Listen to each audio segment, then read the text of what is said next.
Hello everyone. Our skin is the largest organ of our body. It is the outermost protective layer which protects us from the external factors like environmental pollutants as well as disease producing germs. It's a mirror of our internal health. So, needless to say, one has to have a good routine skincare regimen so as to have a radiant skin as well as to keep it disease free. So, today we are going to talk about the AM and PM skincare routine. Let's first begin with AM or the morning time skincare routine. We first start with cleansing. Now, when we choose a cleanser, it should be according to the skin type. But whichever cleanser one chooses, always go for pH balanced and a sulfate and a paraben free cleanser. The next step would be to use a toner. Now, this step of toning can be skipped in many people, especially if you're using a pH balanced cleanser. But it is very useful step for someone who has an oily or an acne prone skin. Now, the new generation toners are alcohol free and they are non irritating and non drying. They only help to clean the pores and prepare it so that the next product that you're going to apply, the active ingredients from that gets absorbed easily into the skin. The next step would be to use an antioxidant serum.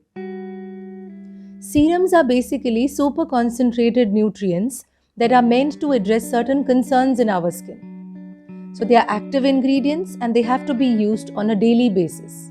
The most popular ingredients that one looks for in an antioxidant serum is vitamin C and vitamin E.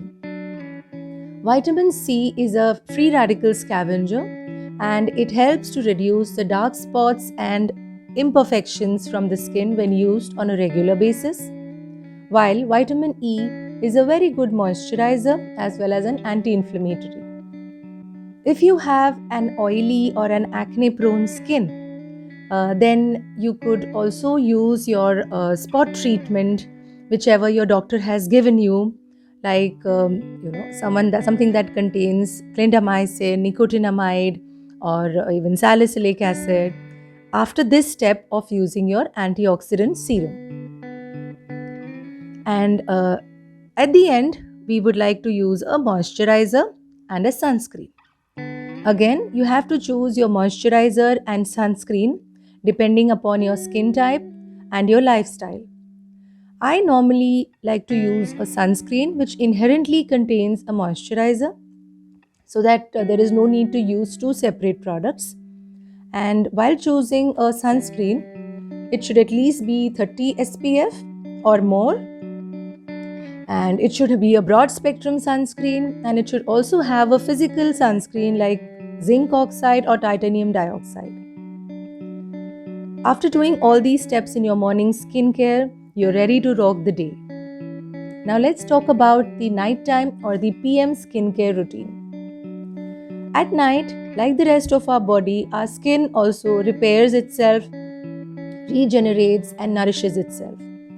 So we have to use products which help to nourish and rejuvenate the skin.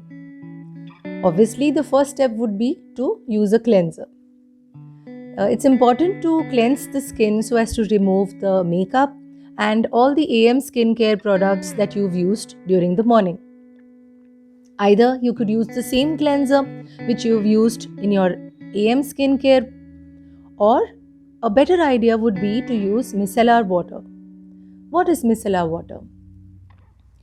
It basically contains purified water, glycerine, and some mild surfactants which help to take away the oil, dust, sebum, makeup from your pores.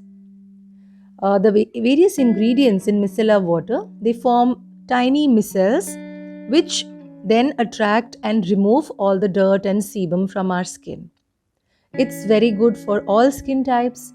It does not contain alcohol, it's non-irritating, plus it also contains inherent hydrating agents. After cleansing, the next step would be the night serum. This is the most important product that you're going to use at night, and it's best to consult your dermatologist, who will be able to choose the right night serum for you, depending upon your skin type, your quality of skin, your age, your lifestyle, etc. Typically, if you're less than 30, we choose products like vitamin C, and if you're above 30, then one could use anti-aging serums which contain either retinol or hyaluronic acid or growth factors or even some peptide serums. If you have an oily and an acne-prone skin, then alpha and beta hydroxy containing night serums are also very good because they exfoliate the skin and they help to reduce dark spots, acne spots, and pigmentation. The next step would be to look after your under eye area or to use your under eye cream. Now, this under eye area is very unique because it's very, very thin and it's also very sensitive. So, one has to keep a separate product for the under eye area. Also, we know that one of the first signs of aging is seen around our eyes. If you're tired, if you've not slept well, all these signs come first under your eyes. So you must take care of your under eye area very well. After using an under eye cream, you must use a moisturizer on this area, which could be any good moisturizer, or it could even be a natural product like coconut oil or fresh milk cream. The last step would be to use a moisturizer. This is for the entire skin that I'm talking about in your nighttime skin routine. Now, a moisturizer for your nighttime should be preferably thicker than your AM moisturizer, because this moisturizer has to prevent evaporation of water from your skin throughout the night. Although all this may sound like a bit too much, but trust me, once you start doing it every day, it becomes a reflex, just like brushing your teeth before going to bed. And if you find it difficult to remember the order in which you have to use products, a simple tip would be to remember, first use thinner products like maybe your serum or your toner in the morning, and then switch to, or the next step would be to go on to thicker products like your moisturizer and your sunscreen. Having said all this, we must remember that each one of us has a unique skin type, so you could formulate your own skincare regimen, keeping in mind all the points that we just talked about now. That's all for me for today. Bye bye. Take care.